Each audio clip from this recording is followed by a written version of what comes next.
అందరికీ నమస్కారం అండి. ఈరోజు 'తెలుగా మజాకా' అనే చక్కటి కథ విందాము.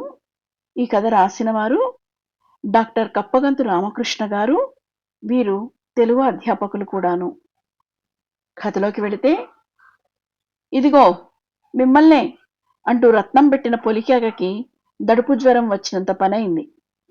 బడికి సెలవు కదా అని దినపత్రిక చదివాక అలా వాలుకుర్చీలోనే కాస్తంత కునుకు తీస్తున్నా నాకు ఆ పిలుపు యుద్ధపేరీని తలపించింది. హేమగిరి సొగసులు అంటూ నిద్రలో హిమాలయాల దాకా వెళ్ళి విహరిస్తున్న నేను రెప్పపాటు కాలంలో ఈ లోకంలోకి వచ్చేశాను. అసలు భార్య పిలుపులోనే ఆ మహత్తు ఉందండి. నా వివాహం నాటి ముచ్చట. జీలకర్ర బెల్లం పెట్టిన సందర్భం అది. వధూవరులం ఇంకా ఒకరి చేతులు ఒకరి శిరస్సు మీద పెట్టే ఉంచాము. పెద్దలంతా అక్షతలు వేసి ఆశీర్వదిస్తూనే ఉన్నారు. నెత్తిన అక్షతల వర్షం కురుస్తోంది. అక్షతలు ఎవరు వేస్తున్నారో తర్వాత వీడియోలో చూస్తే కానీ తెలియని పరిస్థితి. ఇంతలో ఆకాశవాణి వినబడినట్లు ఓ స్వరం వినిపించింది. నాన్న, తలెత్తుకునే పరిస్థితిలో నువ్వు లేవని నాకు తెలుసు. నన్ను మల్లికార్జునరావు అంటారు. మీ దంపతులకు ఆశీస్సులు నాన్న అంటూ అక్షతలు వేసి వెళ్ళిపోయాడాయన. ఆయన మా తెలుగు మాస్టారు. నాకు ఆయనంటే ఎంతో ఇష్టం. మాస్టారు వచ్చినందుకు ఎంతో ఆనందించాను. ఆ వేడుక అలా గడిచిపోయింది. సీన్ కట్ చేస్తే, వివాహమై నెలలు గడుస్తున్న కొద్దీ మాస్టారి ఆశీర్వచనం గుర్తుకు రావడం మొదలైంది. ఆ రోజున ఆయన నన్ను ఆశీర్వదించారా, వ్యంగ్యంగా అన్నారా, ఇంకేమైనా సూచన చేశారా?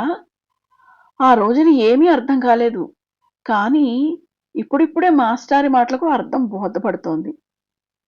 తలెత్తుకునే పరిస్థితుల్లో నువ్వు లేవు అంటే ఒకరి చేతులు మరొకరి తల మీద ఉన్నాయి కాబట్టి అనుకోవాలా? ఇక మీదట నీ పరిస్థితి అదే అని భవిష్యత్తు గురించి సూచన చేశారా? బ్రహ్మసూత్రాలు, ఉపనిషత్తులు మాదిరిగా ఆ ఒక్క వాక్యానికి ఎన్ని వ్యాఖ్యానాలు రాయవచ్చో ఇంకా ఎన్నో ఆలోచనలు. ఇదిగో మిమ్మల్నే పిలిచి పిలిచి నోరు నొప్పెడుతోంది తప్ప మనిషి ఉలకరు పలకరు అంటూ రత్నన్న వైపే వస్తోంది. ఇదిగో వస్తున్నానే అంటూ కుర్చీలోంచి లేచే ప్రయత్నం చేస్తున్నా. ఏం అక్కర్లేదు అంటూ నన్ను కూలదోసి తను పక్కనే చతికిల పడింది. మా తమ్ముడు, అదేనండి మా అనంతవరం పిన్ని కొడుకు ఆదిత్య, ఉదయాన్నే ఫోన్ చేశాడు. వాడి కూతురు వివాహం అనుకున్నారు కదా, తాంబూలాలు పుచ్చుకునే కార్యక్రమం మన ఊళ్ళోనే పెట్టుకుంటారట. పల్లెటూరు కదా, ఇక్కడ సౌకర్యాలు అంతగా ఉండవక్క. మీది పట్టణం కాబట్టి అన్నీ దొరుకుతాయి. బియ్యాల వారు కూడా సంతోషపడతారు. కాస్త నీ సాయం కావాలక్క అన్నాడు. దాందేముందిరా, చిన్నారి నాకు మేనకోడలైన కూతురుతో సమానం. అన్నీ నేను చూసుకుంటా అని భరోసా ఇచ్చా. కళ్యాణ మంటపం మాట్లాడమన్నాడు. కానీ ఎందుకు, అటు ఇటు కలిసి మహా అయితే ఓ 50 మంది అవుతారు. అందుకని మన ఇంట్లోనే పెట్టేసుకుందాం. మీకు ఒత్తిడి కలిగించకుండా నేనే కావలసిన సామాగ్రి లిస్టు కూడా రాశాను. వీసెడు పులిహోర, దద్దోజనం చేయిస్తా. వాకిట్లో ఉయ్యాల బల్ల పెట్టించండి, బాగుంటుంది. మా బందరు పెద్దమ్మ కోడలు బాలింతరాలు, దానికి మన గది ఇస్తాను. మీరేమంటారు అంటూ మాటల జడివాన కురిపించింది రత్నం. మంచి మాట చెప్పావు రత్నం. చిన్నారి కూడా మనమంటే ప్రేమగా ఉంటుంది. అలాగే చేద్దాం. కానీ ఒక్క మాట చెప్పనా అనగానే, చెప్పండి అంటూ రత్నం ఎంతో ఆత్రంగా ముందుకు వచ్చింది. ఇక కళ్యాణ మంటపం విషయానికొస్తే, దాని ఏర్పాటు చేయడం నీకు ఈ జన్మలో సాధ్యం కాదు. ఎందుకంటే కళ్యాణ మంటపం అనకూడదు, కళ్యాణ మండపం అనాలి. కళ్యాణం అనేది సంస్కృత పదం. సంస్కృతంలో అళ లేదు కాబట్టి కళ్యాణ అని మాత్రమే రాయాలి. అలాగే పలకాలి కూడా. ఇక మంటపం అనకూడదు, మండపం అనాలి. అలాగే రాయాలి కూడా. నువ్వు సామాగ్రి లిస్ట్ రాశానన్నావు కదా! నీ జన్మలో ఈ లిస్ట్ రాయలేవు. ఎందుకంటే ఇందులో కూడా 2 తప్పులున్నాయి. సామాగ్రి అనకూడదు, సామగ్రి అనాలి. ఇలాంటిదే సాంప్రదాయం అనే పదం కూడా. సంప్రదాయం అని రాయాలి. అలాగే పలకాలి. అనవసరంగా ఈ పదాలకు దీర్ఘాలు ఇవ్వడం వల్ల అర్థలోపం వస్తుంది. ఇక రాశాను అనడం కూడా తప్పే. రాశాను అనాలి. ఎందుకంటే రాశాను అనే పదం సరైనది అనుకుంటే దాని అసమాపక క్రియలో రాసి అనే రాయాలి. కానీ మనం రాసి అని రాస్తాం. కాబట్టి రాశాను అని మాత్రమే రాయాలి. అలాగే పలకాలి కూడా. వీసెడు అనే పదం కూడా తప్పే.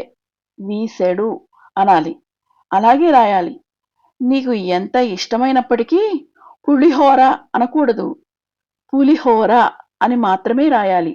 అలాగే పలకాలి. దద్దోజనం అని రాయకూడదు, పలకకూడదు. దద్ధి ప్లస్ ఉదనము దధ్యోదనము అవుతుంది తప్ప దద్దోజనం కాదు.